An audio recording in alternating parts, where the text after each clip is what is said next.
Chapter 7, Section 3 is the final section of Chapter 7, and it focuses on the Han Dynasty and the emperors of the Han that ruled in China. It is a pretty long section, so it's going to take us a little bit of time today.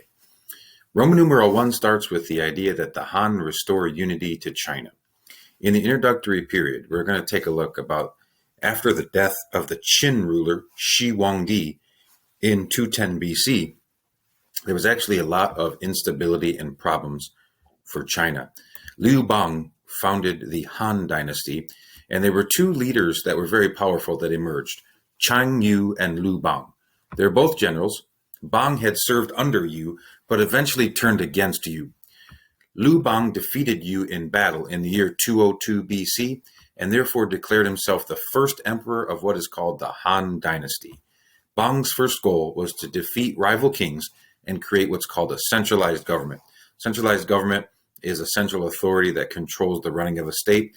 We've seen this multiple times. The Assyrians, the Persians, other groups that we've studied throughout the year have practiced a centralized form of government. In this case, though, hundreds of local governors that were called commanderies had to report back to Liu Bang. People enjoyed a time of peace and stability under Liu Bang and the Han Dynasty. Liu Bang was also known historically, if you're doing some research, as Gao Zhu. We have also the Empress Liu. Liu Bang died in 195 BC, and one of his many wives, by the way, Empress Liu, came into power because their son, Liu Ying, was not actually old enough or ready to rule. So Empress Liu was a powerful individual that overruled even her own son until her death in 180 BC. Then we have capital D, the Martial Emperor. Eventually, people loyal to Liu Bang took control again and removed all of the Empress Liu's appointees. Liu Bang's great-grandson Wu Di became the emperor and ruled from about 141 to 97 BC. He's called the Martial Emperor because he expanded the Chinese empire through war.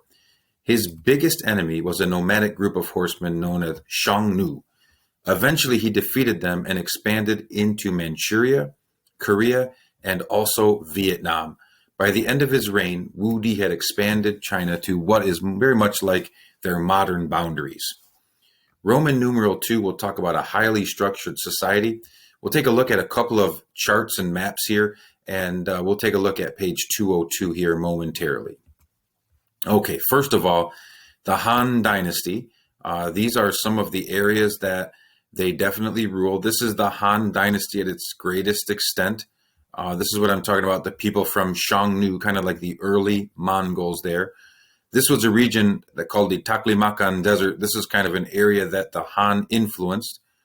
This is the Great Wall of China. They did make some expansions, but this is kind of the area where it was first formed right here.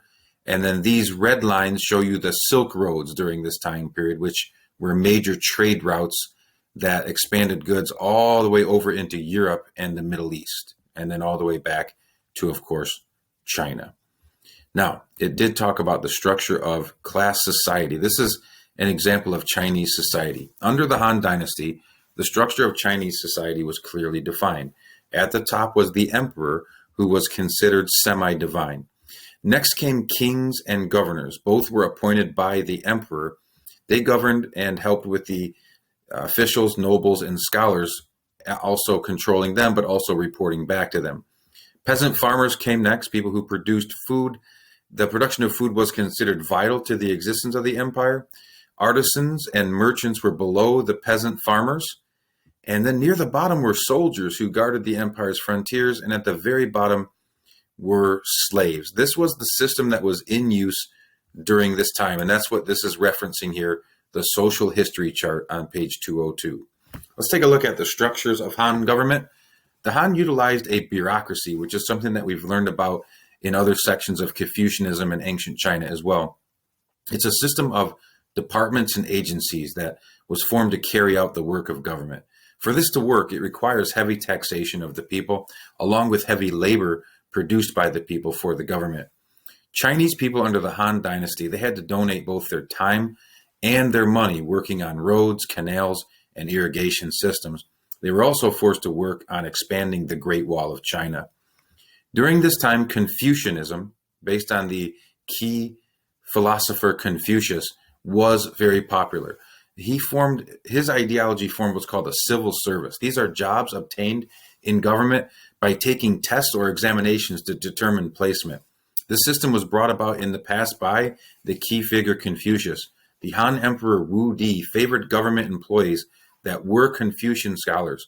Confucius actually taught that gentlemen should practice reverence, generosity, truthfulness, diligence, and kindness. Wu Di therefore set up schools where hopeful applicants could study and then take exams to hopefully gain a position in government. In theory, anyone could take the test, but only the very wealthy could actually afford to educate their sons. However flawed, the system was used in China until 1912. So this is something that went on in China for a very long time. Roman numeral 3, Han technology, commerce, and culture. Technology revolutionizes life. This is true back then. This is true today. The first form of actual paper was developed in China around 105 AD. Paper was actually cheaper than the formerly used silk or wood that they used to write on. And therefore, because paper was cheaper, books became more readily available, which increased educational opportunities for all. The collared harness was also invented. It allowed a horse to pull much heavier loads because it went all the way around their neck, not just through their mouth. Capital B, agriculture versus commerce. The population in China actually grew to about 60 million under the Han Dynasty. Agriculture was actually the most important job, as we learned, as it was vital to the social structure, but commerce and trade were also valued. The government established monopolies on salt, iron, coins, and alcohol. A monopoly is when a group, such as a business or a company, has exclusive control over the production and the distribution of certain goods. So, for example, salt, if it is mined, refined, bottled, shipped, and also sold by the same exact company, and that company is the only company that makes salt, that is known as a monopoly. When you play the game Monopoly, what are you trying to do? You're trying to buy up all of the utilities. You're trying to buy up all of the lands and put hotels on them so that when everybody stops on your spot, they're paying you. That's a monopoly. Silk became a hot commodity also for foreigners at this time, and its trade value became something that the Chinese sought to control because they kept secret how to create silk from the silkworm. You have to have a special worm to create silk, and then you have to formulate it together. So that's something that the Chinese kept under wraps for a very long time. Next is Roman numeral 4, the Han unifies Chinese culture. Unification under Chinese rule. The Han expanded their trade network, but also conquered other groups to expand their empire. So a little bit through trade and commerce, but a little bit through warfare. To unify these newly conquered groups, the Chinese practiced a well-known theme called assimilation. Assimilation is the process of making conquered or migrating peoples part of the main culture. In the United States, guys, you could describe the way that the United States practiced assimilation during the 1800s as something called the melting pot. All these different groups are coming from different parts of the world, Irish, German, so on and so forth, so many different places.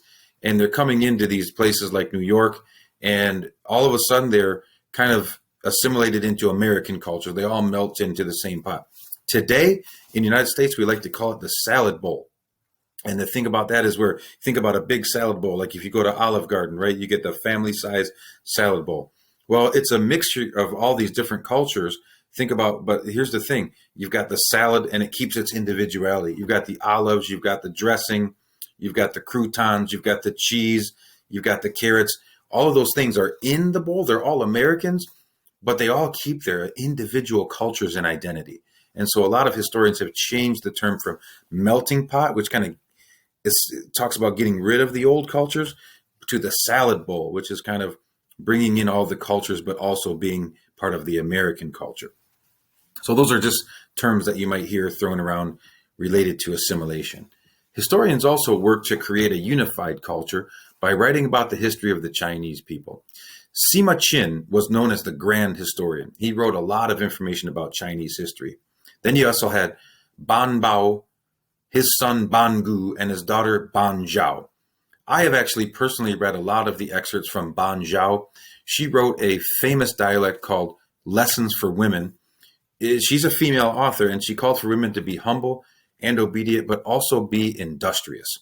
And I do have some excerpts if you guys are interested in seeing those that I can show you. It's pretty interesting. Capital B, based on that note, nice segue into the women's roles. Women were generally wives, nuns, or scholars during this time. Women were generally expected to devote their lives to their families. Their contributions were important in the household, but also working on the family's lands. Some Taoist and Buddhist nuns were able to become educated. Some women from wealthy landowning families were also able to get an education as well. Back in these times, guys, in the ancient times, in the early AD period, if you didn't have money, you didn't have a chance to get educated. You just had to work in the fields or some other job. But if you were wealthy, that was the ticket to an education. Next is Roman numeral 5, the fall of the Han and subsequent return. The rich took advantage of the poor. This is something that happens all throughout history. A major problem for the Han was an uneven distribution of wealth between the rich and the poor. According to custom, a father's land was divided equally among his male heirs. Therefore, each generation inherited less and less land. They ended up having to take loans from large farmers who charged very high interest rates. If the borrower could not pay back the loans, the large landowners would take possession of their lands. Large landowners were not actually required to pay taxes, and as their lands increased, it meant less taxable land for the government. The burden of taxation fell further onto the poor and led to government shortages and increased wealth gap. This is a major problem. If you don't tax the very wealthy and they continue to buy up land, then there's going to be no taxable land value and you're going to have government shortage. Next is capital B. We'll talk about a leader named Wang Mang. He overthrows the Han Dynasty. The economic problems began to grow, and it caused political instability. Chaos ensued, and there was a period of rebellions, and unrest in China. Wang Mang, a Confucian scholar, eventually overthrew the Han Dynasty. He tried to correct some of the problems and created large granaries to store food for the poor. He also tried to take away land from those large landholders and redistribute it to those who had lost their lands. This was met with great opposition from the powerful and wealthy landowners. There was also a major flood in 11 AD that killed thousands and displaced millions. Rebellions then broke out against Wang Mang, and he was assassinated in 23 AD. Then the Han come back into control. Within 2 years of Wang Mang's death, a member of the Han family took control as emperor. There was peace for a short time, but by 220, the later Han had disintegrated and broke into 3 rival kingdoms. We'll learn about the Han Dynasty and how they end and what happens after that in chapter 12, which is coming later on in the year.